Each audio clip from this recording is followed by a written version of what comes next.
How to get Wendy's discount coupons and promo codes. Hello guys, this is Atticus and welcome back to another tutorial video. In today's video, I'll teach you guys how you can get Wendy's promo code and discount codes. So without any further ado, let's dive right into it. First of all, open up a web browser.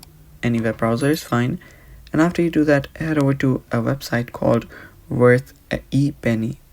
This is the website right here. Type that in.